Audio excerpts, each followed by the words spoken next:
Hello नमस्कार बच्चों। आज की वीडियो का हमारा टॉपिक रहेगा द व्हीटस्टोन ब्रिज। आज की वीडियो में हम सबसे पहले डिस्कस करेंगे कि व्हीटस्टोन ब्रिज क्या है, व्हीटस्टोन ब्रिज का प्रिंसिपल क्या है, व्हीटस्टोन ब्रिज का हम यूज कहाँ पर करते हैं, और सबसे इंपॉर्टेंट बात कि व्हीटस्टोन ब्रिज का प्रिंसिपल का यूज क्यों करते हैं, क्या जरूरत क्या है व्हीटस्टोन ब्रिज के प्रिंसिपल को यूज करने की। इन सभी टॉपिक्स को आज की वीडियो में हम क्लियर करेंगे भाई। देखिए भाई, अभी तक का जो ओवरऑल पर्पज जो निकल के आया है कि जैसे आप रेजिस्टेंस इन सीरीज पढ़ रहे हैं, रेजिस्टेंस इन पैरेलल पढ़ रहे हैं, जब आपको सिंपल सिंपल नजर आए कि एक रास्ता है दो रास्ते हैं तो वो वहां पर प्रॉब्लम नहीं है रेजिस्टेंस के कॉम्बिनेशन को सोल्व करने की, और फिर बैटरी कनेक्टेड है तो करंट निकालने में भी प्रॉब्लम नहीं आती। लेकिन जहां पर यही पता ना चले कि भाई रेजिस्टेंस सीरीज में है पैरेलल में है, कॉम्प्लिकेटेड सर्किट हो जाए, तो उस टाइम पे कहीं ना कहीं व्हीटस्टोन ब्रिज प्रिंसिपल आपकी मदद जरूर करेगा भाई। ठीक है भाई, तो एक प्रकार के सर्किट को सोल्व करने का हमारे पास मेथड क्या है, व्हीटस्टोन ब्रिज है भाई। चलिए भाई करें भाई शुरुआत। आज करंट इलेक्ट्रिसिटी की लास्ट क्लास है भाई आपकी। करंट इलेक्ट्रिसिटी आपका कंप्लीट हो चुका है, board wise CBSE board wise आपका टॉपिक कंप्लीट हो जाएगा। नेक्स्ट वीडियो है वो मैग्नेटिक इफेक्ट ऑफ करंट पे स्टार्ट हो जाएंगी। लगातार क्लासेस चलेंगी चैनल के ऊपर, ऐसा कुछ नहीं है। जून के अंदर आपकी जो क्लासेस हैं वो भी चलेंगी भाई, 5 चैप्टर तक जून तक करा दिए जाएंगे। ठीक है भाई, और क्लासेज में बात करें तो chapter number 4 magnetic effect of current से ऑफलाइन क्लासेज के अंदर स्कूल के अंदर वो दोबारा से करवाएंगे। 3 चैप्टर हमारे कंप्लीट हो चुके हैं और बाद में हम चैप्टर नंबर 4 से वहां पे स्टार्ट करेंगे, लेकिन ऑनलाइन ऐसे ही चलेगा। ठीक है भाई, चलिए अभी शुरुआत करते हैं आज के टॉपिक की। टॉपिक है व्हीटस्टोन ब्रिज भाई। व्हीटस्टोन ब्रिज सबसे पहले है क्या, देखिए भाई, जैसा कि आप डायग्राम देख पा रहे हैं कि Wheatstone bridge is and the arrangement of the 4 register. देखिए 4 रजिस्टर हैं भाई, पी क्यू आर एस। तो एक प्रकार का अरेंजमेंट है। कितने रेजिस्टेंस का भाई, 4 रेजिस्टेंस का है। तो इसका काम क्या है, तो यहाँ पे हमने लिख रखा है कि which is used to measures the one unknown resistance in the terms of the 3 non resistance. 4 resistance का एक ब्रिज है जिसका हम यूज करते हैं किसी भी एक अननोन रेजिस्टेंस को, जब हमारे पास 3 जो रेजिस्टेंस जो बच गए वो नॉन हो। 3 रेजिस्टेंस का पता है, एक का पता नहीं है, तो ऐसे टाइम पे हम किसका यूज करेंगे, व्हीटस्टोन ब्रिज का यूज करेंगे। देखिए यहाँ पे अगर हम देखें P और Q का हमें पता है, P और Q एक का रेशियो हमें पता होता है। हमारे पास जो S है, ये S हमारे पास अननोन रेजिस्टेंस होगी भाई। S क्या है, अननोन रेजिस्टेंस, इसका हमें पता नहीं है भाई। और R क्या है, R हमारे पास नॉन रेजिस्टेंस है। क्या है भाई, नॉन रेजिस्टेंस पता है, लेकिन R को हम चेंज कर सकते हैं भाई। R is variable, R is a variable, इसको हम चेंज कर सकते हैं और ये वैल्यू हमें निकालनी होती है। तब हम किसका यूज करेंगे, व्हीटस्टोन ब्रिज का यूज करेंगे। क्लियर हुआ भाई, डेफिनेशन क्लियर है। ठीक है भाई, चलिए भाई अब निकाल लेंगे कैसे वो देख लेते हैं भाई। हमारे पास इसके लिए व्हीटस्टोन नाम के एक साइंटिस्ट ने ब्रिज तो बना दिया, साथ में उसका प्रिंसिपल भी दे दिया कि इस सिद्धांत के ऊपर आप काम करेंगे भाई। तो व्हीटस्टोन ब्रिज प्रिंसिपल क्या है, तो देखिए भाई हमारे पास 4 रेजिस्टेंस हैं, 1 2 3 और 4 है। और इसके अंदर हमने क्या किया कि जो B और D है, इन 2 पॉइंट के बीच में हमने गैल्वेनोमीटर कनेक्ट कर दिया भाई। गैल्वेनोमीटर जो करंट को डिटेक्ट करने का काम करता है, मेजर करेगा स्मॉल करंट को, अदरवाइज करंट को केवल डिटेक्ट करेगा है या नहीं है, लार्ज करंट को मेजर नहीं करता है, वो गैल्वेनोमीटर होता है भाई, बताएगा करंट है या नहीं। तो गैल्वेनोमीटर की रेजिस्टेंस हम Rg मान लेते हैं, Ig इसके अंदर हमारे पास करंट आ रहा है। तो व्हीटस्टोन ब्रिज प्रिंसिपल क्या कहता है कि ये कहता है कि जब ब्रिज बैलेंस हो, जब ब्रिज बैलेंस हो तब हम लिख सकते हैं P by Q is equal to R by S. अब ये ब्रिज बैलेंस कैसे होगा भाई, हाँ बैलेंस कैसे होगा बताइए। ब्रिज बैलेंस ऐसे होगा कि देखिए B और D का पोटेंशियल सेम हो जाए, B और D का पोटेंशियल सेम हो जाए, इस साइड और इस साइड ये जो ब्रिज है वो बैलेंस हो जाए।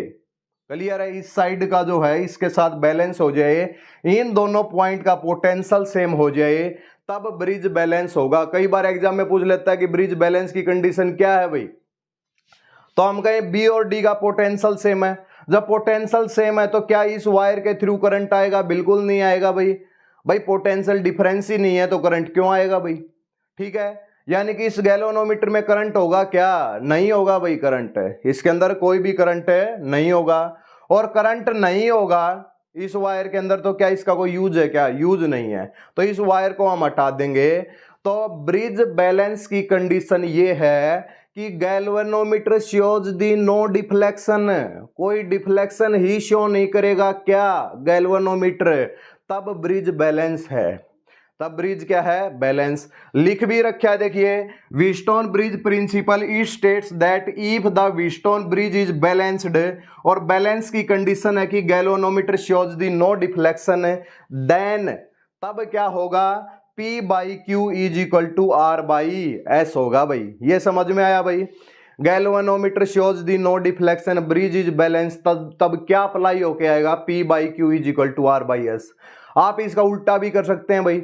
अगर आपकी ये कंडीशन बैलेंस है तो अब आप उल्टे इसको बता सकते हैं कि ब्रिज बैलेंस है। जब ये कंडीशन कभी भी फॉलो हो जाए तो ब्रिज को हम क्या बोलेंगे? बैलेंस बोलेंगे।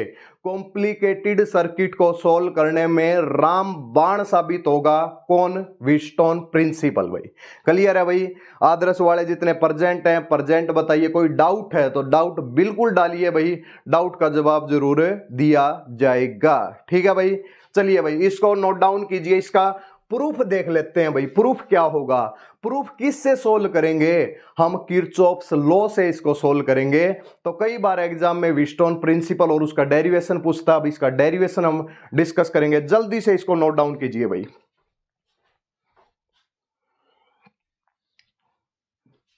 ठीक है भाई, स्क्रीनशॉट ले लीजिए। अब इसका हम प्रूफ देख लेते हैं। टॉपिक क्लियर हो गया होगा जहां तक है। ठीक है, देखिए भाई इस पूरे को रब कर देते हैं और इतना अच्छे तरीके से मतलब व्हीटस्टोन ब्रिज करेंगे, कभी भूल नहीं पाएंगे भाई व्हीटस्टोन ब्रिज प्रिंसिपल को। ठीक है भाई, देखिए आपका क्या कहा गया है कि एक रेजिस्टेंस है हमारे पास, एक रेजिस्टेंस कौन सा है भाई? P है। क्लियर है? चलिए भाई, उसके बाद हमने कहा कि यहाँ पे क्या है भाई? यहाँ पे हमने कहा कि R है भाई। ठीक है भाई, दोनों आर्म ये हो गए। उसके बाद R क्या है भाई? R वेरिएबल है, R को हम चेंज कर सकते हैं भाई। और ये हमारे पास हो गया S, ये क्या हो गया भाई? S, यानी कि 4 रेजिस्टेंस कनेक्ट है। यहाँ पे एक पॉइंट A है, ये पॉइंट B है, एक पॉइंट C है और ये पॉइंट D है। A और C के अक्रॉस एक बैटरी कनेक्ट करनी है, तो AC को हम क्या बोल सकते हैं? इसको हम बोल सकते हैं बैटरी आर्म। A और C पॉइंट है, इन जिनके अक्रॉस बैटरी कनेक्ट कर रहे हैं इनको हम AC आर्म बोल देते हैं भाई, AC आर्म। ठीक है, चलिए भाई उसके बाद AC आर्म नहीं भाई, बैटरी आर्म, क्योंकि बैटरी कनेक्टेड है। बैटरी का मतलब एक प्रकार का आर्म है। ठीक है, देखिए उसके बाद बीच में आपको एक गैल्वेनोमीटर कनेक्ट करना है G, जिसकी रेजिस्टेंस क्या होगी भाई? आपके पास G की रेजिस्टेंस होगी RG, और इसको हमने कनेक्ट कर दिया। हम चाहते हैं कि गैल्वेनोमीटर कोई करंट ही शो ना करे, तो उसके लिए ये दोनों तो फिक्स है, P और Q तो फिक्स हैं। R को आप चेंज कीजिए, R को आप चेंज कीजिए। R चेंज करेंगे तो गैल्वेनोमीटर कोई डिफ्लेक्शन शो नहीं करेगा भाई। ऐसी पोजीशन लेके आइए जहां पे इसके अंदर करंट क्या हो जाए? 0 हो जाए। उस टाइम पे ये ब्रिज क्या हो जाएगा? बैलेंस हो जाएगा। P by Q is equal to R by S। Proof देखते हैं भाई। देखिए भाई, प्रूफ के लिए सबसे पहला हमारे पास जब भी सर्किट आपको नजर आए, क्या जब कभी भी सर्किट आपको नजर आए उस टाइम पे सबसे पहले बैटरी सर्किट को कंप्लीट कीजिए, यानी कि बैटरी से करंट जरूर निकालिए। हमने आई करंट निकाल लिया भाई। क्लियर है? आई करंट यहाँ पे जाने के बाद 2 रास्ते हैं आई के पास जाने का। मान लेते हैं यहाँ से करंट I1 चला गया, तो I1 करंट यहाँ पे गया तो I1 I माइनस I1 यहाँ पे चला जाएगा। क्लियर है? कंप्लीट कर रहे हैं, बैटरी से जितना करंट लिया देना है वापस। I1 आया तो यहाँ पे गैल्वेनोमीटर आर्म है, तो इसके अंदर करंट IG चला जाएगा। I1 आया था IG यहाँ पे चला गया, तो बचा कितना भाई? I1 minus IG। क्या क्लियर है? क्या यहाँ से आई जी आ रहा है, यहाँ से आई माइनस आई वन दोनों मिक्स होके आई माइनस वन प्लस आई जी आ जाएगा इसके थ्रू।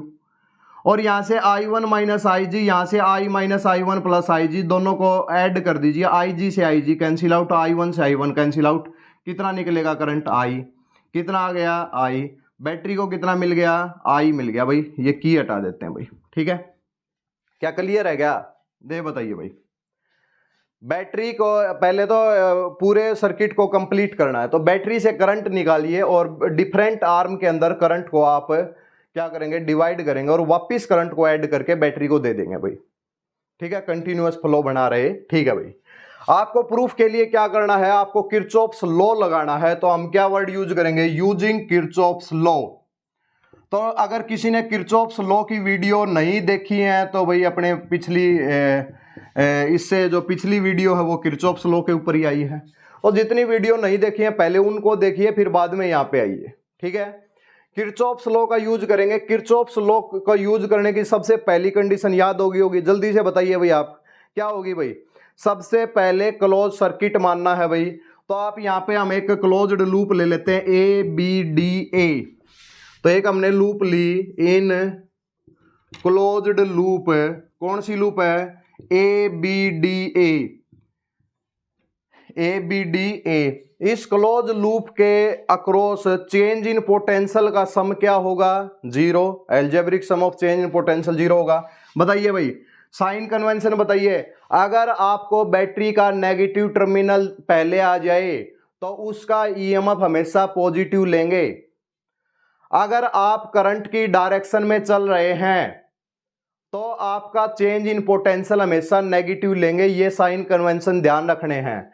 बताइए आप भी ए बी से चल रहा है, ऐसे चल रहे हैं, करंट भी ऐसे चल रहा है, तो इस रेजिस्टेंस के अक्रॉस पी जो रेजिस्टेंस है इसके अक्रॉस जो चेंज इन पोटेंशियल नेगेटिव या पॉजिटिव? बिल्कुल नेगेटिव भाई। तो क्या लिखेंगे भाई? I1P लिखेंगे। उसके बाद ये गैल्वेनोमीटर की रेजिस्टेंस है उसको G मान लेते हैं। क्या मान लें भाई? G मान लेते हैं, कोई इशू नहीं, RG छोड़िए, G हमने रेजिस्टेंस मान ली।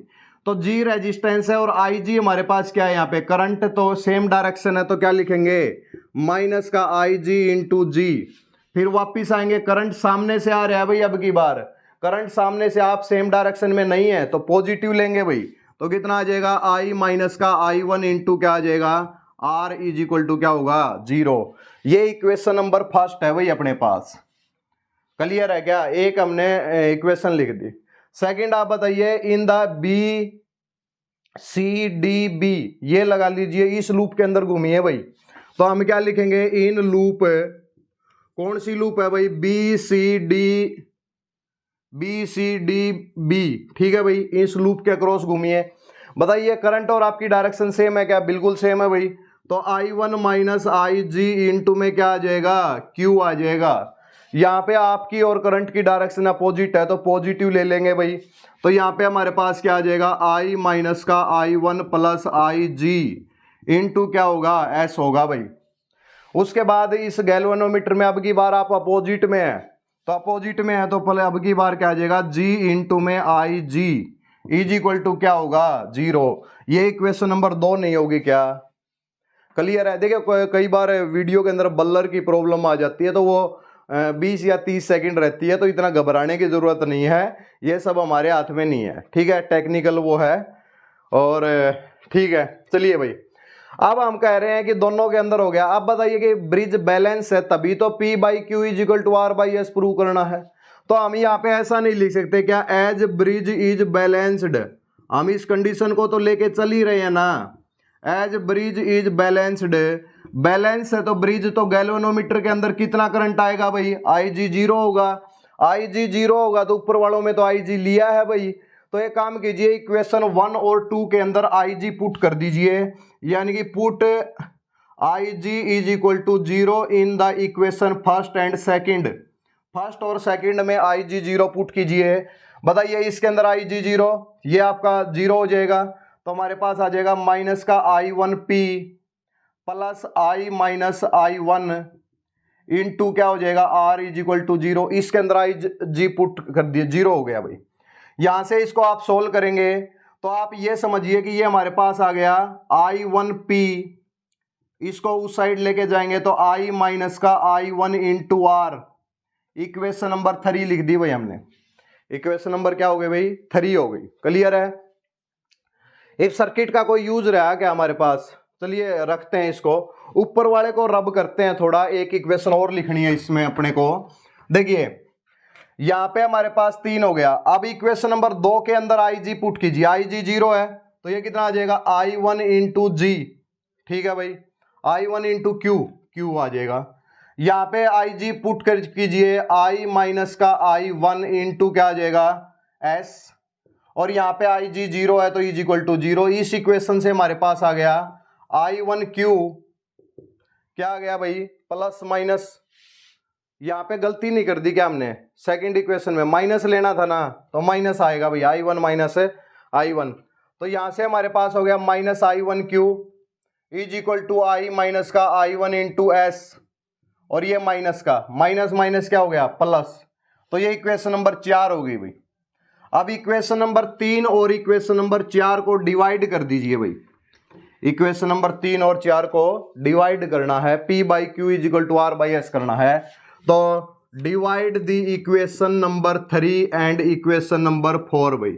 वो क्या था हमारे पास? I1P था भाई, इज इक्वल टू किसके इक्वल था? I माइनस I1 इंटू क्या था भाई? R। यही तो था पहले वाले में, यही था। हाँ हाँ ठीक है। और ये है I1Q into I minus I1 into क्या है? S। ये दोनों डिवाइड कर दिए हमने तो क्या आ गया भाई? P by Q is equal to R by S. जब IG 0 है तभी हमारे पास P by Q is equal to R by S आया है। क्या क्लियर है क्या? ये बताइए। अरे क्लियर है काहे को क्लियर नहीं है?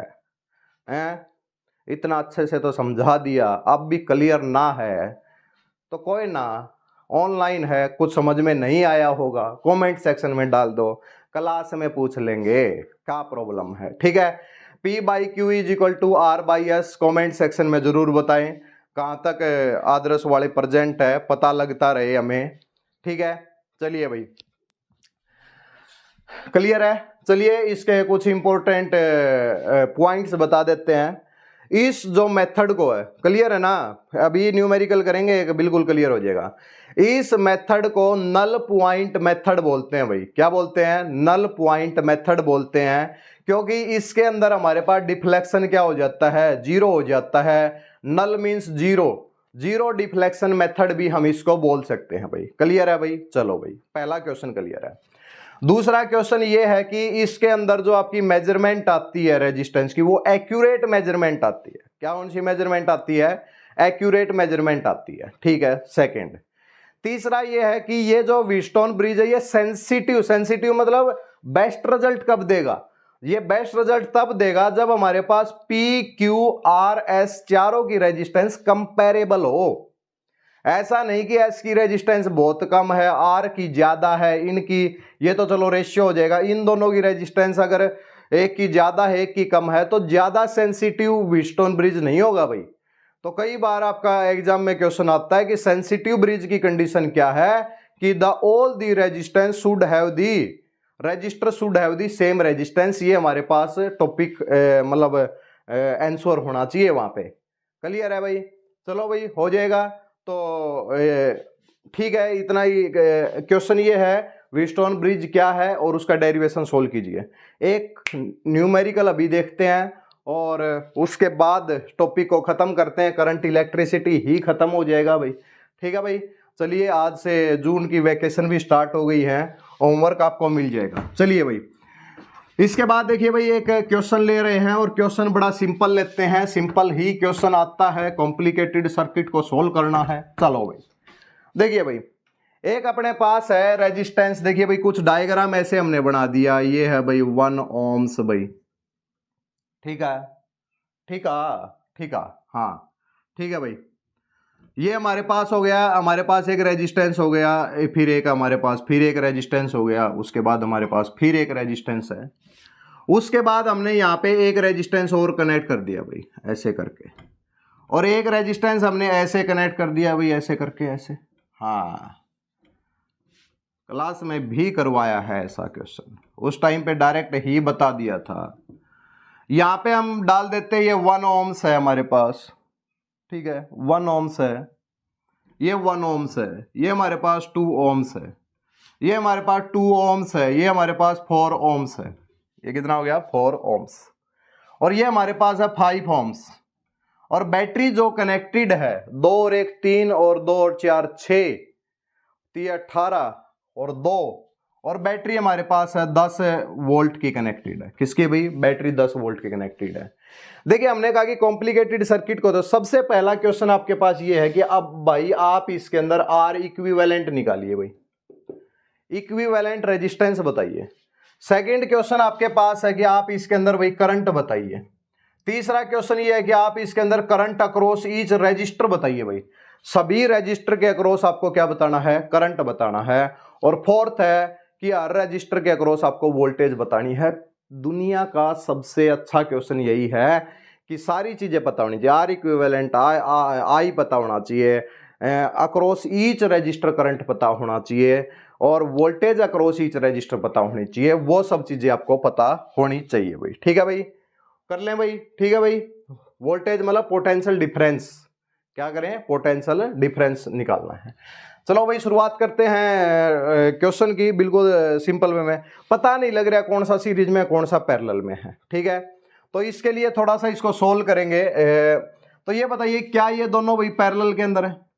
ये दोनों, जैसे यहां से हम आए, करंट आई आया, यहां से देखिए कि यहाँ पे हमारे पास ये दोनों, देखो एक रास्ता ये एक रास्ता ये, तो ये दोनों पैरेलल में है। यहां से अगर हम देखें तो इसको और इसको अगर देखें तो ये दोनों भी क्या है? पैरेलल में। बड़ा डायग्राम बना दिया हम, साइड में सोल्व करेंगे, यहाँ पे सोल्व करेंगे भाई, इसका थोड़ा सा सोल्व करके यहाँ पे लिखेंगे, ठीक है, क्लियर है। तो ये दोनों पैरेलल में, ये दोनों पैरेलल में, और इन दोनों के पैरेलल में और इसके पैरेलल में एक ये कनेक्टेड है। तो ये एक प्रकार का व्हीटस्टोन ब्रिज है भाई। कैसे है व्हीटस्टोन ब्रिज? तो यहाँ पे एक छोटा सा डायग्राम बना देते हैं। देखिए भाई ये दोनों पैरेलल में है, तो हम इसको ऐसे दिखा सकते हैं, ये 1 ohms है, ये नीचे इसके साथ में पैरेलल में है, तो ये कितना हो जाएगा? ये 2 ohms आ जाएगा। उसके बाद में अगर ये देखें तो इस साइड से आते हैं, जैसे इस साइड से आते हैं, तो हम इसको ऐसे दर्शा सकते हैं भाई, ये हमारे पास 2 ohms हो गया भाई, ठीक है, ये क्या हो गया? 2 ohms ऐसे। और ये जो है ये 4 ohms है, तो ये क्या हो गया? ये 4 ohms आ गया, ठीक है। और बीच में 5 ohms का रजिस्टर है, तो ये अपने पास बीच में 5 ohms का रजिस्टर है। ऐसे ये इस क्वेश्चन को आप ऐसे समझ सकते हैं, ये 10 वोल्ट है, क्लियर है भाई, ये 10 वोल्ट है। तो बताइए क्या ब्रिज नहीं बना क्या? बिल्कुल बन गया भाई ब्रिज। ये देखिए 1 और 2, 1 और 2, 2 और 4, 2 और 4, तो ये व्हीटस्टोन ब्रिज है। क्या ये बैलेंस है? तो बैलेंस की कंडीशन हमने क्या कही भाई? बिल्कुल बैलेंस है भाई। तो बैलेंस में देखिए P/Q = R/S, आप इनका रेशियो निकालिए। इनका रेशियो अगर आप निकालेंगे P/Q 1:2 = 2:4, क्या बैलेंस है? क्या बिल्कुल बैलेंस है भाई। P/Q R/S के इक्वल है, तो P/Q R/S के इक्वल है, तो इस वायर के अंदर क्या कोई करंट होगा? क्या galvanometer shows the no deflection की कंडीशन आएगी। तो क्या इस वायर का कोई यूज है? क्या बिल्कुल यूज नहीं है भाई। तो क्या हमारे पास सर्किट सोल्व नहीं हो गया? क्या पहले पता ही नहीं लग रहा था कौन सा सीरीज में है कौन सा पैरेलल में है, अब हमें पता लग गया कि कौन सा सीरीज में। ये वायर हटाते ही क्वेश्चन क्या हो गया? 1 और 2 क्या है? सीरीज में। तो 1 और 2 कितना हो गया? 3। कितना हो गया? 3। तो ये सर्किट कैसा बन गया भाई हमारे पास? 3 ohms। उसके बाद 2 और 4 कितना हो गया? 6 ohms। दोनों क्या है? पैरेलल के अंदर। तो आप इसको बैटरी से कनेक्ट कर दीजिए भाई 10 वोल्ट की। बताइए 6 और 3 पैरेलल में है, डायरेक्ट ही बता देंगे, 6 3 18 और 6 और 3 9, तो रेजिस्टेंस कितनी आ जाएगी? 2 आ जाएगी, यानी कि आर इक्विवेलेंट कितना हो गया? 2 ohms आ गया भाई। कितना आ गया भाई? 2 ohms हमारे पास आ गया। क्या क्लियर है क्या सबको? बताइए भाई एक बार, ठीक है। चलिए उसके बाद क्वेश्चन पूछा गया करंट निकालिए भाई आप इसमें। पहला क्वेश्चन तो हो गया। सेकंड क्वेश्चन आप इसके अंदर करंट निकाल दीजिए।